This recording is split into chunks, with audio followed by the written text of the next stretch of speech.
Welcome to Uncovered in the Archives. I'm your host, Brad Pomerance, and on today's episode, we will take you on a journey that will reveal both the triumphs and tribulations of some of the Inland Empire's earliest African-American pioneers. We will introduce you to a man who was born into slavery in the state of Virginia, yet somehow managed to find his way to inland California. And today, children are playing in a park that bears his name. That's coming up on Uncovered in the Archives.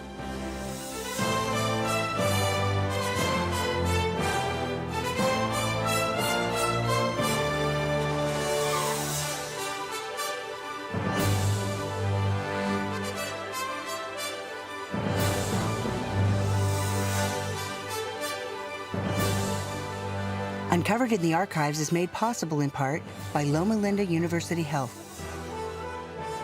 Additional support provided by Coachella Valley Water District, County of Riverside, California, and by contributions to your PBS station by viewers like you. Thank you. We're now inside the A.K. Smiley Library in Redlands, California. This is a map of the city of Redlands in the late 1800s. We're going to learn more about the early pioneers of this region as we speak with Dawn Singer. Dawn is an Uber volunteer with the archive inside the A.K. Smiley Library. Let's go talk to Dawn. Dawn, thank you for inviting us to the Smiley Library here in Redlands. Thank you for being here. I appreciate your coming. So I want to learn a bit about you before we talk about what you uncovered in the archives. Well, I've lived in Redlands for many years. I've always been a student of history, taught history for many years, and now have the pleasure and privilege of being a member of the Board of Trustees of the Community College District. And I know that you volunteer here at the Smiley Library inside the archives. Correct.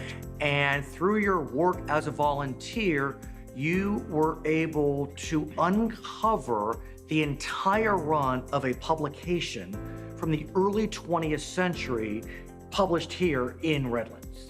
Amazing. Yes, there was a publication from January 1905 until May of 1906 called The Colored Citizen, which was an excellent portrayal of the African-American community in Redlands in the early 20th century. And one article really struck you in that run. Tell us a bit about that article. Yes. The article had to do with a pioneer, African-American pioneer in Redlands by the name of Israel Beal, who was very active both in the greater community and the African-American community, and whose son, more than interestingly, was the first African-American graduate of Redlands High School in 1905. And you were kind enough to tell us about this story. Like you, I am fascinated by history, and I'm so excited to learn about the Beale family and their efforts, how they were pioneers in this region.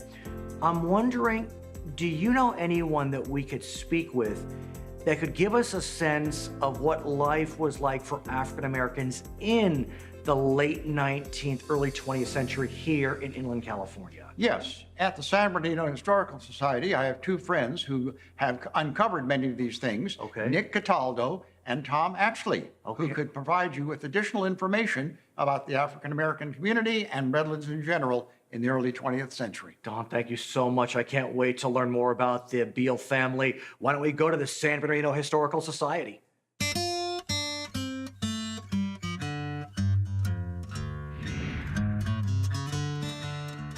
We made it to the San Bernardino Historical and Pioneer Society. We are joined by Nick Cataldo. He is with that organization, and Tom Ashley with the Redlands Area Historical Society.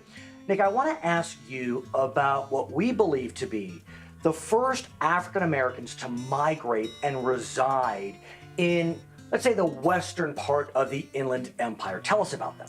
As far as we know, the first African American arrivals in the Inland Empire was in 1851. They accompanied a group of 437 Mormon settlers that came from Salt Lake City. So were these 26 blacks, were they slaves once they got to California in 1851? No, because California was entered as a free state. So behind me is a diorama of a fort. Tell us about this fort. What does it depict? This fort, or stockade, is about when the Mormons came to San Bernardino. Shortly after their arrival, there was a rumor of an all-out Indian uprising from all over Southern California. It was feared that they were going to be attacked. So they built a fort, approximately where the county courthouse is today. And so inside this fort, we believe those original Mormons and the 26 African Americans lived. That's correct. And this diorama depicts that. Yes. So, Tom, after the Civil War, we know that now free blacks were able to live wherever they'd like. They could move around the country. What happened in 1865 to a former slave named Israel Beal? Israel Beal was freed by Phil Sheridan as he came down into the Shenandoah Valley. In Virginia. In Virginia, and he joined the Union Army and fought the last 5 months of the Civil War with the Union Army, and then joined the Union Army in the march in Washington, D.C., celebrating the end of the Civil War, and then proceeded from there in 1865 to come to California, to the Northern California gold field. And so we believe he arrived in what became Redlands in 1870. And as a result, we believe, is it true that he was the first African American to reside in what ultimately became the city of Redlands?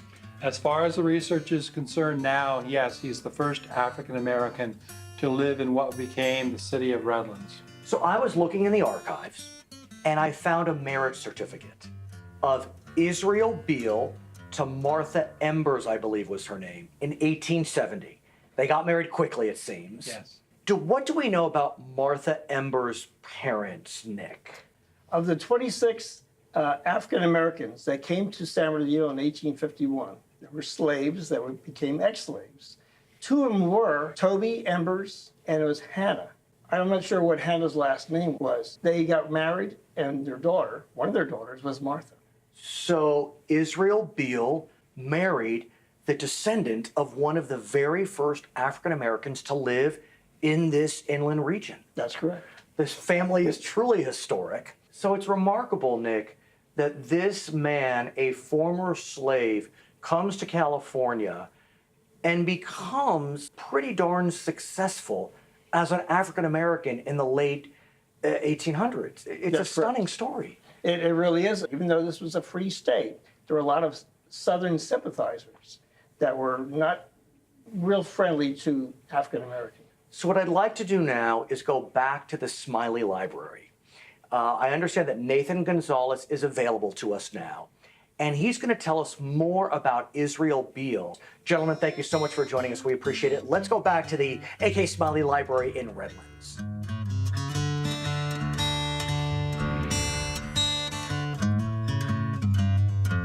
Nathan, good to meet you. Brad Pomerance. Hi, good to meet you too. Welcome to Smiley Library. Thanks for having us. We appreciate it. So I want to get right into it and dig into your archives. Talk about Israel Beal, one of the early African-American pioneers here in inland California. But before we talk about Israel, I want to talk about maybe his mother. Because what we know is you've uncovered some remarkable documents in the archives that talk about the pre-Civil War South. Yeah, we're fortunate because Israel Beal, being such an important pioneer, was interviewed in 1927 by another pioneer named John Fisk in order to document his time and the early history of this valley. Okay. So I'd like to show that to you. Please. I'll put on some gloves. It's appropriate. We're dealing with very sensitive, delicate documents. What are you about to pull out? This is a short biography plus the actual text of the interview. Okay. So as you can see here, it talks about his early time, having been born in 1848 in Virginia. That means that Israel Beal was a slave. He had to have been. He was born enslaved. Wow. His parents were both enslaved. And so when he and his siblings were born, they were also the property of whoever their owner was at And that we time. know the name of his mother? Her name was Elvira Beale, and Okay. she later remarried to someone named Jackson. We don't have a picture of her. We don't. But we do have reference of her in this biography. We do, and eventually she actually moved to Redlands to be with her son. So we had met one of your volunteers, Don Singer, and he had done some work on a publication called The Colored Citizen, which we know was published by R.H. Harbert. You have the entire run of The Colored Citizen in your archive. Why don't we pull it out and you can tell us a bit about it? Sure. So this is the premier edition. It's quite beautiful. We see Abraham Lincoln on the cover. Not a surprise, a hero. He signed the Emancipation Proclamation. Dawn pointed us to page 8. Can we turn to page 8? Absolutely. So here's an article from the premiere edition of the Colored Citizen, July 1905.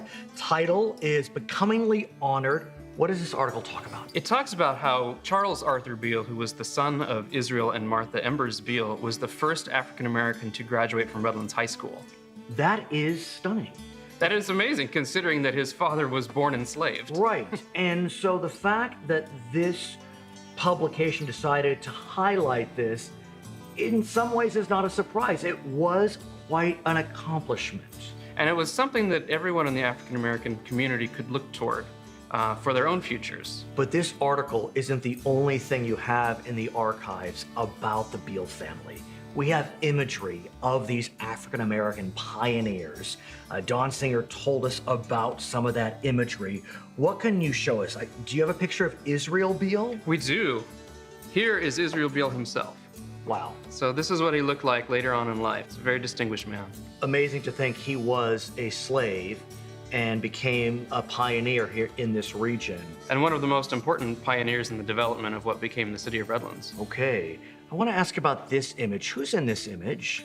So on the left is Robert Henry Harbert, Jr., who was the son of the Colored Citizen's publisher. And on the right is Charles Arthur Beale. And they were both boys at the time. And why are they in the same picture? I assume they're friends, but are they more than friends? Are they family? Well, they would become family later in life when Okay. Charles Arthur Beale would marry Robert Henry Harbert Jr.'s sister. What is this image that we found in the archives? We were looking through some of the early school photographs from Lincoln Elementary School Which is here in Redlands. here in Redlands, and we find that 2 African American students, which we believe are Beale brothers, were attending school at the time. So it's possible these were 2 of the Beale children. Right. Nathan, it looks like you have several pictures of Charles as an athlete on the football team. Pretty remarkable that in 1904, 1905, an African-American student was allowed to play. Is that fair to say, in a public high school? Yeah, the Redlands School District was never one that was even partially segregated. It was always a very integrated community. So these next 2 photographs, both of the football team, do we know what era, what year these pictures were taken? Sure, this is fall of 1902, Okay. which would have been a sophomore year, 1902-03 school year. Not bad. And here he is on the front line. Here's where they're actually playing, and he's there in his position at the far end. And what about this last shot of the football team? Here is his senior year on the football team, the 1904-05 school year. And you can see that they're actually holding the 04 football. I like it. You know, we actually have the 1905 Redlands High School yearbook. Okay. And do we have pictures of Charles the graduate, the We first do. African-American graduate? Ah, So here's the senior class, right. and there he is right there. Okay, handsome young man. Other images of Charles in this yearbook? Related to his athletic service. So here is Okay. the 1904-05 football team in their formal pose. You know, actually, what you might like to do is go visit Kate Bartels, who is the principal at Redlands High School. Really? And she has knowledge of Charles Beale and his family? She's got the whole long blue line, as they call it. I like it. Okay, let's head over to meet Kate Bartels, the principal of Redlands High School.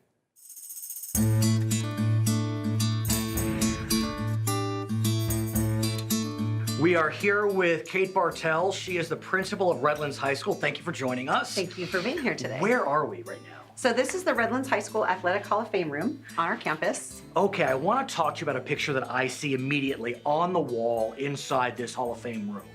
I recognize this photograph. I saw it at the Smiley Library in their archives, and I see a photograph of a football team and Charles Beale. He is in that photograph. I know that picture. Yes, that was a picture that Charles Beale sat for from the fall of 1902, Redlands High School football team. Charles Beale was our first African-American athlete and graduate in 1905. And then I march forward inside this august room. I recognize this photograph too. I saw it in the Smiley archive. That is Charles Beale. That's Charles Beale on the offensive line playing football. Yes, it is, and it looks like this picture was just a snapshot taken during practice.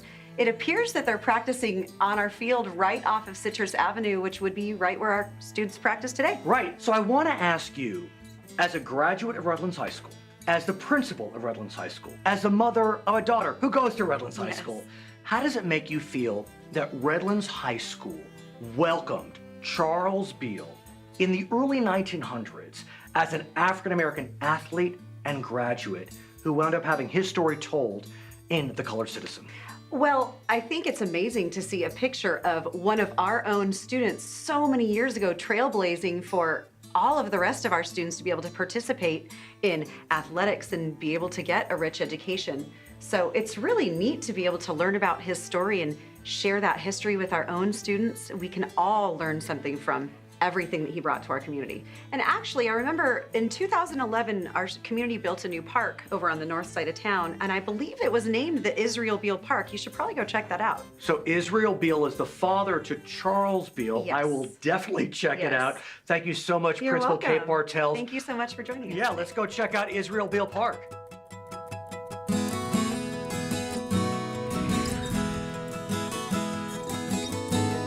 Mario, thank you so much for joining us. We appreciate it. Before we talk about this beautiful park, why don't you tell us a bit about yourself? So I'm a third-generation Redlander, and I'm very active in the community of Redlands, and specifically in North Redlands, trying to bring about positive change and try to bring recognition about our rich history. Mario, I want to talk about this development in North Redlands. It was built in the 2000s. This park was part of the development, but the park was not named when the development was actually completed. You were integral in having this park named in honor of Israel Beal. Tell us about that process. So yes, it was quite a process and an opportunity here to recognize one of our pioneers that contributed to the success of Redlands history that had gone unnoticed and uncelebrated for many years. And what was it about the story of Israel Beal that compelled you so much that you decided that you needed to spearhead the naming of this park in his honor? Well, it was because of his contributions to the success of Redlands that was unnoticed and uncelebrated. That he was a pioneer along with the many other pioneers at that time of Redlands pre-incorporation of the city of Redlands. And so here's a person's history that I've lived here all my life that I knew nothing about. So how did it feel when you learned that this park was going to be named in honor of Israel Beal? It was such an honor to recognize one of our own pioneers within our own community that maybe stood for a lot of other people's contributions to Redlands. And so it was significant in that way that Israel Beal not only stood for his family's legacy, but also the community's legacies for the city of Redlands. So Mario, I understand that in 2011, this park was officially named Israel Beal Park. I've seen in the archives pictures of the dedication. Tell us about that day. So it was a wonderful day. We had all the dignitaries here, the family members were here, and it was a celebration. It was a community celebration to be able to dedicate this park in honor of Israel Beal.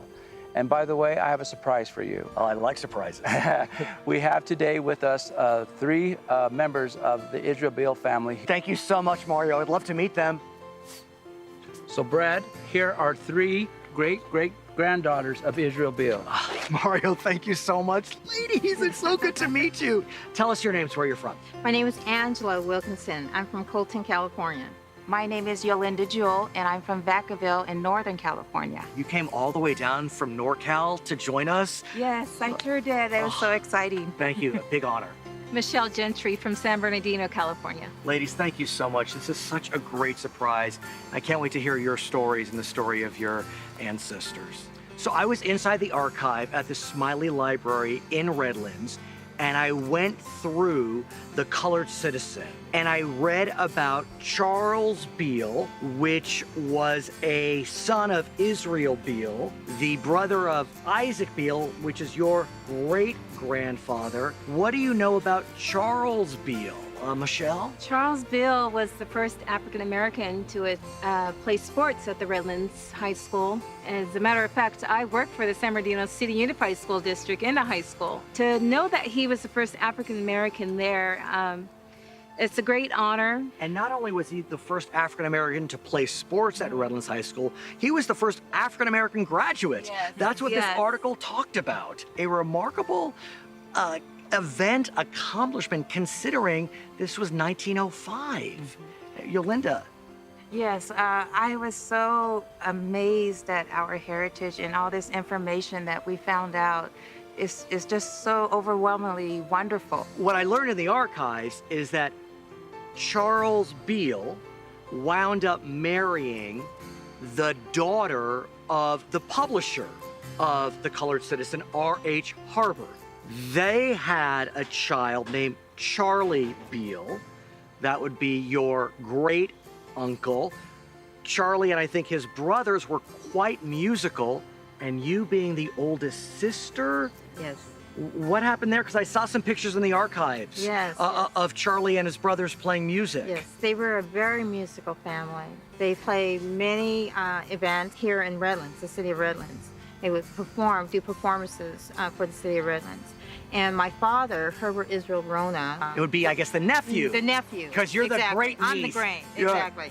The nephew of Charlie Beale used to perform in Palm Springs. So Charlie Beale was a musician. He played the piano. He played a trumpet. He actually played for all the locals in Palm Springs. That's how he got to be well known. And Herb, your father, would take you to see Yes. your Yes. great uncle, Yes. a descendant of Israel Beale, Charlie Yes. Beale. Yes, and Charlie Beale was actually featured in a movie called Orleans.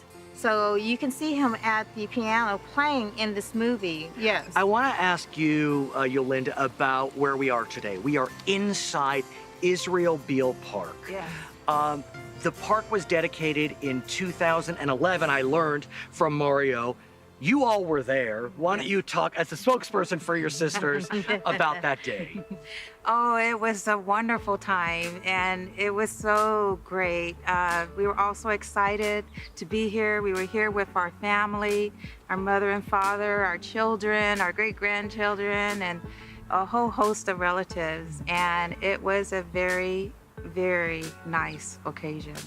What does it mean to you, Michelle, to think that you are standing in a park dedicated to one of the first African-American pioneers to live in this great inland empire? And you live here today. I live here. I was born here. I actually never left San Bernardino, but I'm so proud of this city. I'm just to be here. I'm just so honored and overwhelmed to know that I'm part of this great heritage in our city, and I'm just amazed. I'm excited to pass it along to my son and their kids and their children, and just really excited about what's going on today. Yeah. Angie, how does it make you feel to be here at Israel Beale Park? Honored, humbled, blessed that we are part of a heritage, born into a heritage that had a significant role in a development of a great city that they named this park after in the city of Redlands. Yolinda, how does it make you feel? It makes me feel joy and happiness to be here.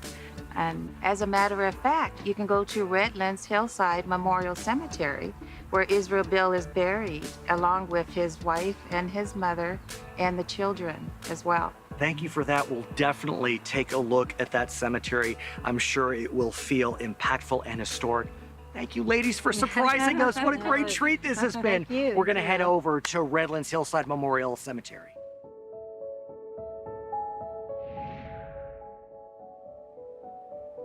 Dawn, as we conclude our journey, I wanted to bring us back here to Redlands Hillside Memorial Cemetery. And first, thank you for giving us the information that allowed us to embark on this journey. You're more than welcome. I'm glad that I gave it to you, and I'm glad that all of you are here. And we are standing by the graveside of Israel Beale, as well as his wife. He is the patriarch of the Beale family.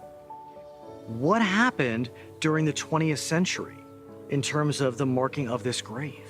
The Redlands Historical Society recognized they needed to honor one of the pioneers of Redlands, and therefore put up this wonderful marker of which we are a part. And it is a wonderful marker. And if we look back to the time when Mr. Beale passed, the San Bernardino Sun ran an article, I saw it in the archives, even the Los Angeles Times covered Mr. Beale's funeral. It's remarkable. In 1929? That is really remarkable. It was rare, if ever, that they honored an African American, and for them to put the obituary of Mr. Beale shows his real significance to Redlands and Southern California in general. As we conclude, what would you say is the legacy of Israel Beale and his family? Good question. I think their legacy in general is that Redlands has been and is a welcoming community. He worked long and hard to establish his bona fides. He did, and Redlands honors him and his family. Indeed, we honor him as well.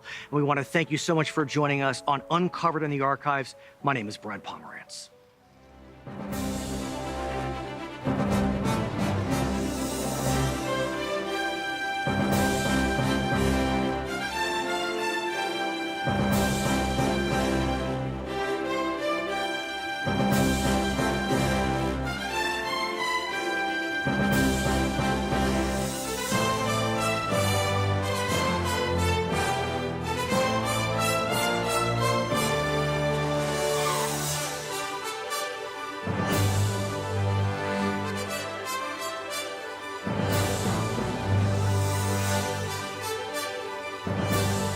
Uncovered in the Archives is made possible in part by Loma Linda University Health.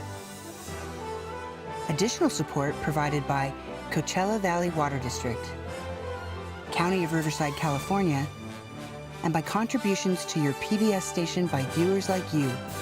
Thank you.